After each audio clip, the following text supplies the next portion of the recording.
Y seguimos con la tercera parte del capítulo 20, que Sancho se acaba de cagar, el pobre, de miedo, para descontento de Don Quijote. Acabó en esto de descubrirse el alba y de parecer distintamente las cosas, y vio Don Quijote que estaba entre unos árboles altos, que ellos eran castaños, que hacen la sombra muy escura. Sintió también que el golpear no cesaba, pero no vio quién lo podía causar, y así, sin más detenerse, hizo sentir las espuelas a Rocinante, y tornando a despedirse de Sancho, le mandó que allí le aguardase 3 días, a lo más largo, como ya otra vez se lo había dicho, y que si al cabo de ellos no hubiese vuelto, tuviese por cierto que Dios había sido servido de que en aquella peligrosa aventura se le acabasen sus días. Tornóle a referir el recado y embajada que había de llevar de su parte a su señora Dulcinea, y que, en lo que tocaba a la paga de sus servicios, no tuviese pena, porque él había dejado hecho su testamento antes que saliera del lugar, donde se hallaría gratificado de todo lo tocante a su salario. Rata por cantidad de tiempo que hubiese servido. Pero que si Dios... La rata es la proporción. Pero que si Dios le sacaba de aquel peligro sano y salvo y sin cautela, se podía tener por muy más que cierta la prometida ínsula. De nuevo tornó a llorar Sancho, oyendo de nuevo las lastimeras razones de su buen señor, y determinó de no dejarle hasta el último tránsito y fin de aquel negocio. De estas lágrimas y determinación tan honrada de Sancho Panza, saca el autor de esta historia que debía de ser bien nacido y por lo menos cristiano viejo. Cristiano viejo quiere decir que no tiene a ningún judío entre sus antepasados.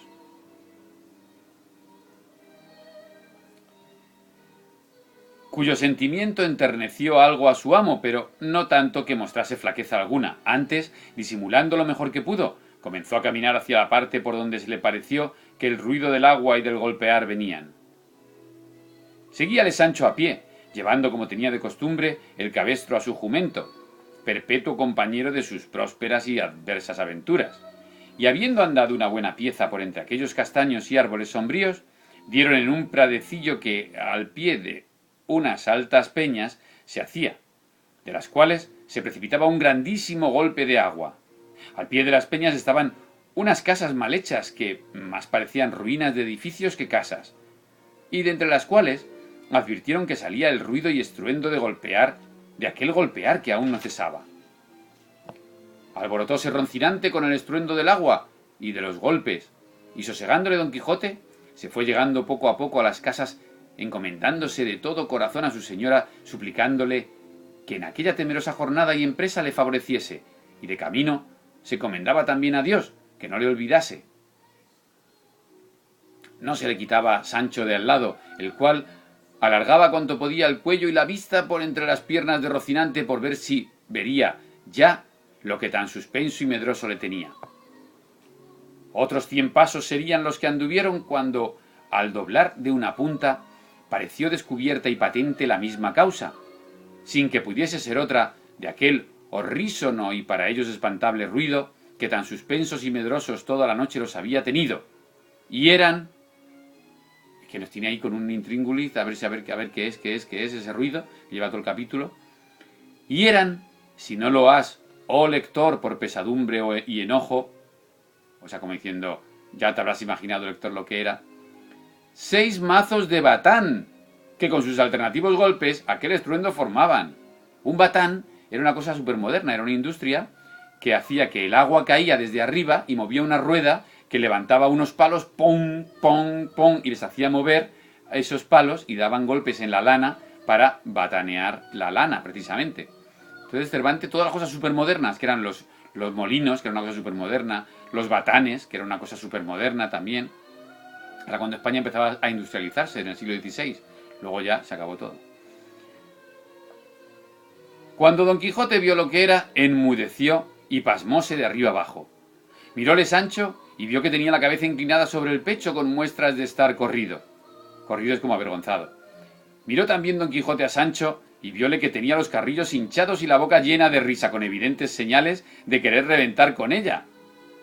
Claro, habían estado toda la noche muertos de miedo ahí, hasta cagándose Sancho, de miedo por el ruido y con la sed que tenían los pobres, que no iban a beber por el miedo. Y no pudo su melancolía tanto con él, que a la vista de Sancho pudiese dejar de reírse. Y como vio Sancho que su amo había comenzado, soltó la presa de manera que tuvo necesidad de apretarse las ijadas con los puños por no reventar riendo. 4 veces sosegó, y tantas volvió a su risa, con el mismo ímpetu que el primero, de lo cual ya se daba al diablo Don Quijote, y más cuando le oyó decir como por modo de fisga. De fisga quiere decir de guasa. Has de saber, oh Sancho, amigo mío, que yo nací por querer el cielo en nuestra edad de hierro, en esta nuestra edad de hierro, para resucitar en ella la dorada o de oro. Yo soy aquel para quien están guardados los peligros, las hazañas grandes, los valerosos fechos. Vamos, que estaban los dos muertos de la risa. Por aquí fue repitiendo todas o las más razones que Don Quijote dijo la vez primera que oyeron los temerosos golpes. Viendo pues Don Quijote que Sancho hacía burla de él, se corrió y enojó en tanta manera que alzó el lanzón y le asestó 2 palos, tales que si como los recibió en las espaldas los recibiera en la cabeza, quedara libre de pagarle el salario, si no fuera a sus herederos. Vamos, que le mataba. Viendo Sancho que sacaba tan malas veras de sus burlas, con temor de que su amo no pasase adelante con ellas, con mucha humildad le dijo: «Sosiéguese vuesa merced, que por Dios que me burlo». «Pues ¿por qué os burláis? No me burlo yo», respondió Don Quijote. «Venid acá, señor alegre. Paréceos a vos que si, como estos fueron mazos de batán, fuera otra peligrosa aventura, no habría yo mostrado el ánimo que convenía para emprendella y acaballa. Estoy yo obligado a dicha, siendo como soy caballero, a conocer y distinguir los sones y saber cuáles son los de batán o no. Y más, que podría ser, como es verdad, que no los he visto en mi vida, como vos habréis visto, como villano ruin que sois.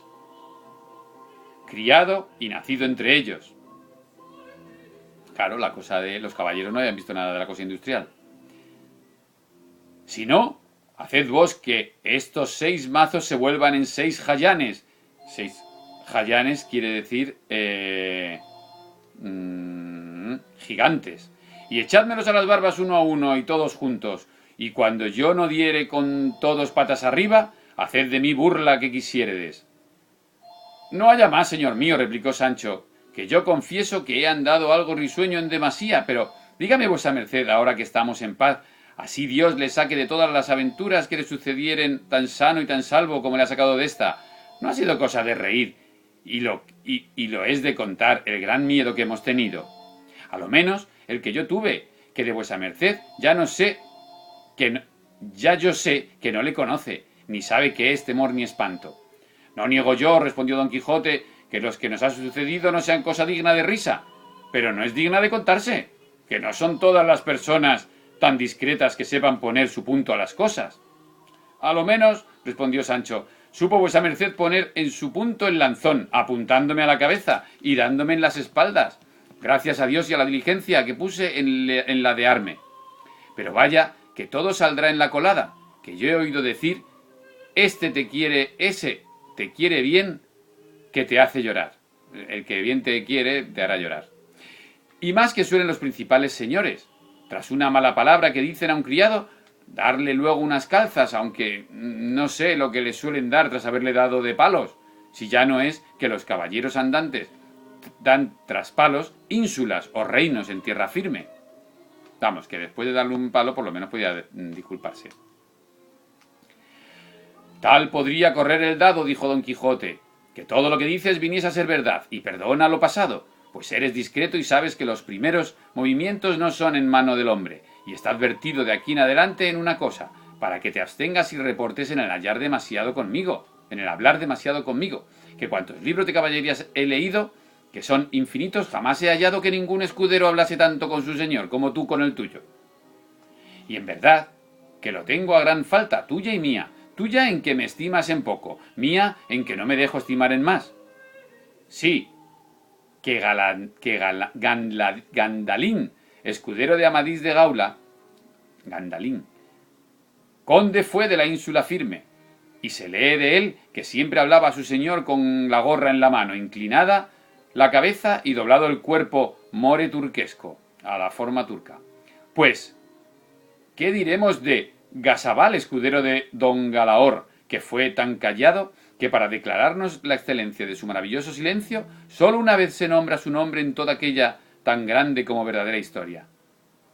De todo lo que he dicho, has de inferir, Sancho, que es menester hacer diferencia de amo a mozo, de señor a criado y de caballero a escudero.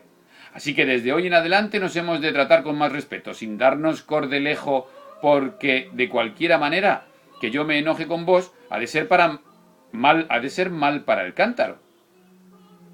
Las mercedes y beneficios que yo os he prometido llegarán a su tiempo, y si no llegaren, el salario a lo menos no se ha de perder, como ya os he dicho.